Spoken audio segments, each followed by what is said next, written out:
Let's talk now to Haid from Badil, an NGO working in Syria. He used to live in Aleppo and still has close relatives living in that war-torn city. Thank you so much for being here with us. I mean, it goes without saying you welcome an appeal like the one we've just heard on our screens, but you must be terrified that at any minute you could get a call saying your family has been hit.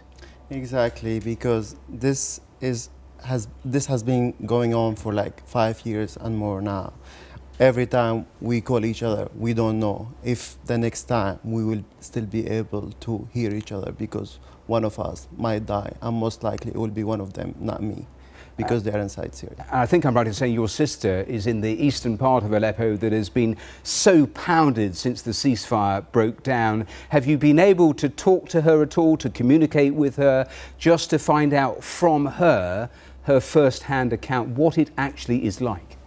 Yeah, I'm in contact with her. The thing is that the bombing didn't stop since even before the ceasefire started. We are only talking now about after the ceasefire, which the airstrikes has only increased. But the bombing started before, and now the situation is even worse because the Russians are helping Assad in bombarding all areas in Aleppo. They don't have food.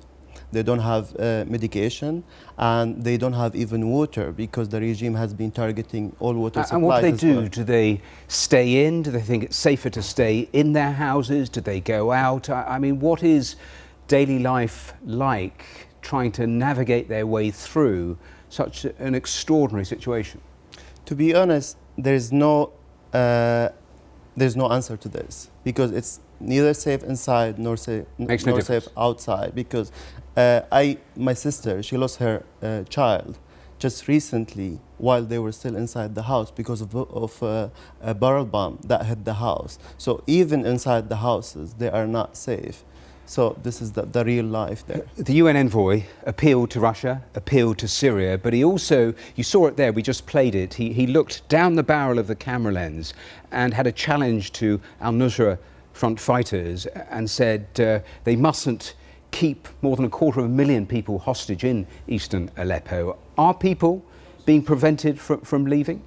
Well, first of all, there's no humanitarian corridors for people to leave, and those even the regime, when the regime announced such humanitarian corridors recently, those corridors didn't exist, so people don't feel safe to go, and there is no places to go to right now, because even the countryside of Aleppo is being bombarded on a daily basis. The thing is that I think this message that the Mistura said today is giving the Syrian regime a green card to continue killing those people, because the Syrian regime is not interested only in killing Nusra, but mainly in killing civilians.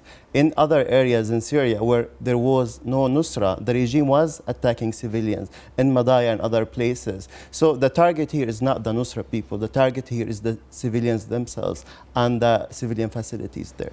Haid, thank you very much for coming in to speak to us. Well, let's pick up with